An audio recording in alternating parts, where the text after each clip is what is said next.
മീശപ്പുലിമലയിലേക്ക് പോകാൻ ആദ്യം നമ്മൾ ചെയ്യേണ്ടത് KFDC ഓഫീസ് വഴിയോ വെബ്സൈറ്റ് വഴിയോ ബുക്ക് ചെയ്യേണ്ടതാണ്. മീശപ്പുലിമലയിലേക്കുള്ള യാത്ര ആരംഭിക്കുന്നത് KFDC ഓഫീസിൽ നിന്നാണ്. KFDC ഓഫീസ് ഏരിയ റോസ് ഗാർഡനുമായിട്ട് അറ്റാച്ച്ഡ് ആണ്. സോ ബ്യൂട്ടിഫുൾ ആയിട്ടുള്ള ഒരു ഗാർഡൻ നമുക്കിവിടെ എക്സ്പീരിയൻസ് ചെയ്യാം.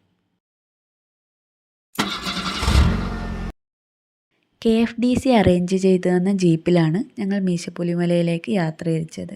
ഒരു ജീപ്പിന് ഏകദേശം 1300 രൂപയായിരുന്നു. 4x4 വെഹിക്കിൾ ഉള്ളവർക്ക് അങ്ങനെയും പോകാം. KFDC പെർമിഷൻ എടുത്താൽ മതി. മൂന്നാറിൽ നിന്ന് മീശപ്പുലിമലയിലേക്ക് പോകും വഴി സൈലൻറ്റ് വാലി എന്നറിയപ്പെടുന്ന ഒരു സ്ഥലമുണ്ട്. ഇതൊരു ഷൂട്ടിംഗ് സ്പോട്ട് കൂടിയാണ്. ചെന്നൈ എക്സ്പ്രസ് ഉൾപ്പെടെയുള്ള സിനിമകൾ ഇവിടെ ഷൂട്ട് ചെയ്തിട്ടുണ്ടെന്ന് അറിയാൻ കഴിഞ്ഞു. അവിടെ അൺഎക്സ്പെക്റ്റഡ് ആയിട്ട് ഇത്രയും ഭംഗിയുള്ള മഴവില്ല് കാണാൻ പറ്റി. ആദ്യമായിട്ടാണ് ഇങ്ങനൊന്ന് കാണാൻ പറ്റുന്നത്.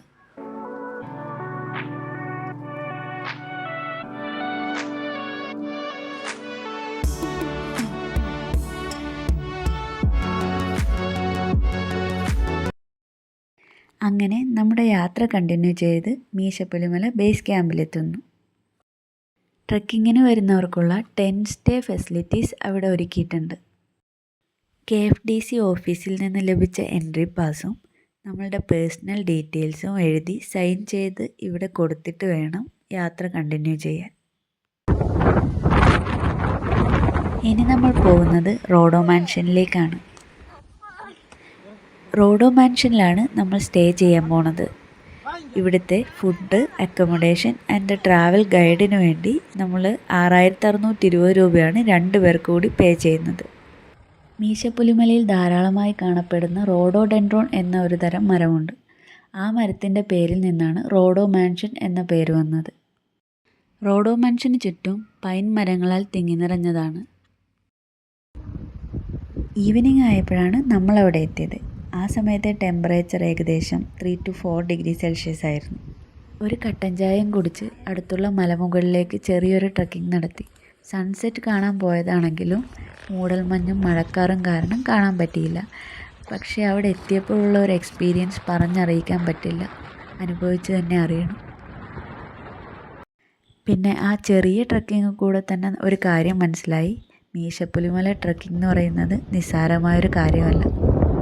അടുത്ത ദിവസം രാവിലെയാണ് ട്രക്കിംഗ് ആരംഭിക്കുന്നത്. രാവിലെ എഴുന്നേറ്റ് ഒരു വാനനിരീക്ഷണത്തിനായി പുറത്തിറങ്ങിയ ഞാൻ കണ്ടത് മഴയാണ്. മഴയും കൂടി ആയപ്പോൾ തണുപ്പ് കൂടിക്കൂടി വന്നു. എങ്കിലും ഒരു കട്ടൻ ചായയും കുടിച്ച് ഗൈഡിനൊപ്പം റോഡോ മാൻഷനിൽ സ്റ്റേ ചെയ്ത എല്ലാവരും ട്രക്കിംഗ് സ്റ്റാർട്ട് ചെയ്തു. മഴ നിർത്താതെ പെയ്തുകൊണ്ടേയിരുന്നു. 8 മലകൾ കയറിയിറങ്ങിയാൽ 9ാമത്തെ മലയാണ് മീശപ്പുലിമല. ഓരോ മല കയറുമ്പോഴും അടുത്തത് ഇറക്കമാണല്ലോ എന്നോർക്കുമ്പോൾ ഒരു ആശ്വാസമായിരുന്നു. മഴ കാരണം ഉണ്ടായ ഒരു പോസിറ്റീവ് എന്താണെന്ന് വെച്ചാൽ അധികം ക്ഷീണവും ദാഹവും ഒന്നും ഉണ്ടായില്ല. ഇടയ്ക്ക് എവിടെയോ പൂത്തു നിൽക്കുന്ന നീലക്കുറിഞ്ഞി കണ്ടു.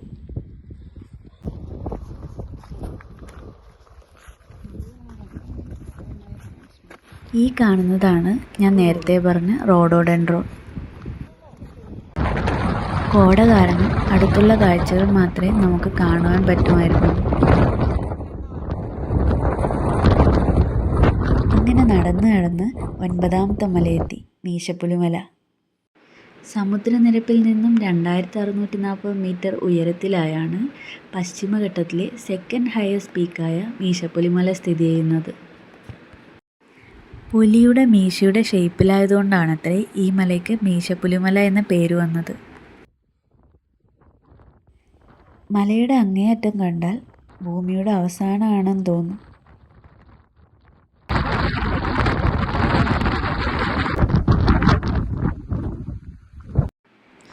മഴ കാരണം മേഘങ്ങളെ കാണാൻ പറ്റാത്തതിൽ ആദ്യം ഒരു നിരാശ തോന്നിയെങ്കിലും പിന്നീട് മീശപ്പുലിമല എനിക്കൊരു അത്ഭുതമായി തോന്നി.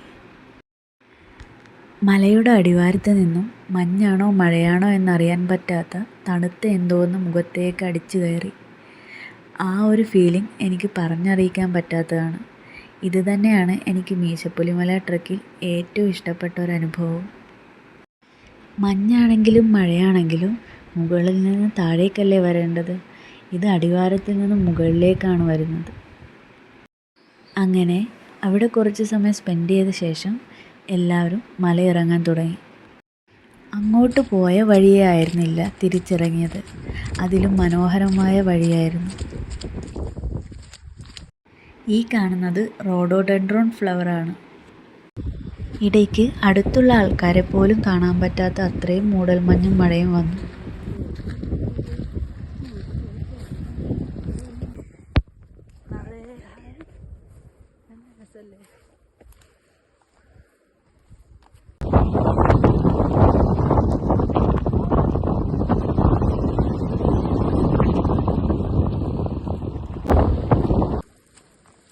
നിറയെ വെളുത്ത പൂക്കളും കാറ്റാടി മരങ്ങളും അടുത്തൊരു ചെറിയ വാട്ടർ ബോഡിയൊക്കെയുള്ള ഈ സ്ഥലം എൻ്റെ ഫേവറേറ്റ് ആണ്.